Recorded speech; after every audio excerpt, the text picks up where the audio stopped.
मित्रों प्रणाम। आज मैं आपको एक मन का दर्शन कहानी है, बहुत ज्ञानवर्धक है, आपके काम आएगी। एक बार एक शिष्य ने इतनी सेवा की अपने आचार्य को कि वो उसकी सेवा से खुश होकर उसके गुरु आचार्य ने गुरुकुल में उसको एक शीशा दे दिया। तो शीशा दिया, फिर उसने कहा जो इसमें देखेगा तुझे वही दिखेगा।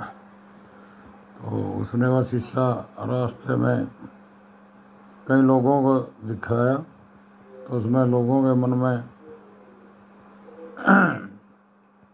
स्वार्थ, खुदगर्जी, भेदभाव, दोषपूर्ण, दुर्भाग्यपूर्ण विचार, मतलब आदमी को जितने विकार होते हैं वो सभी देखे उस शीशे में। उन्होंने सबको दिखाए। अंत में उसने अपने माँ को भी देखा, उसमें माँ में भी वही विकार मिले, और बाप को दिखाया, बाप में वही विकार मिले। तो फिर उसने वो शीशा लेके देखा, जी तो सारा लोग, मैं तो सोचूँ तो बहुत बढ़िया है, जिसका देखा भाई ये भी बहुत बढ़िया आदमियों को इससे देखा, इसमें के तो मन के दर्शन कराता था वो शीशा। तो मन के दर्शन करते करते वो काफ़ी परेशान हो गए, वापस गुरु जी के पास चले गया। तो जाके उसने गुरु जी को भी लगाया शीशा, गुरु जी में वही चीज़ें देखी उसने। गुरु जी समझ गए भाई क्या बात है। तो गुरु जी ने कहा उससे क्या बात है। बोले जी आपने शीशा दिया, इसमें तो कोई मैंने सही नहीं दिखा।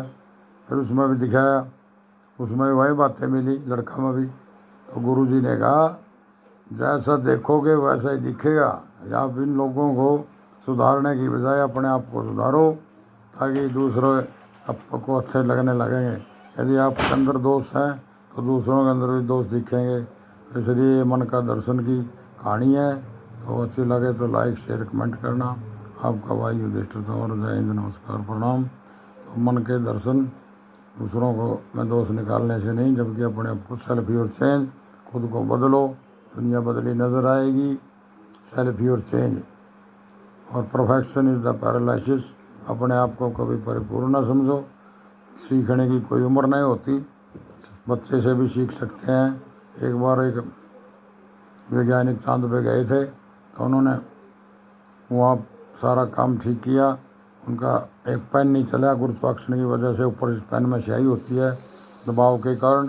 तो उसने फिर वो नीचे आके बोले, भाई सारे वैज्ञानिक इकट्ठे हुए, चांद पे गए थे, तो उन्होंने कहा भाई और बार सारी अच्छी हुई वहाँ, लेकिन हमारे को चांद पे पेन नहीं चला। तो वहाँ एक छोटा सा बच्चा था, उसने कहा पापा पेन की तो ज़रूरत ही नहीं, पेंसिल ले जाओ, पेंसिल में सिक्का होता है, वो वायु का दबाव ही नहीं मानती। तो इसलिए सीखने की कोई उम्र नहीं थी। Perfection is the paralysis. अपने आप को परिपूर्ण मत समझो और लगातार सीखते रहिए, और अपने मन के दर्शन को अच्छा कीजिए। दूसरों के दर्शन तभी आपको अच्छे लगेंगे। ये मेरी छोटी सी एक कहानी, लोग कथा आपको अच्छी लगे तो लाइक शेयर कमेंट करना। आपका भाई युधिष्ठिर तंवर, मेरा युधिष्ठिर तंवर के नाम से चैनल है, उस पर आपको इसी प्रकार के बहुत से अनुभव की बातें मिलेगी, और भी मैं बनाता रहूँगा। जय हिंद, प्रणाम, नमस्कार।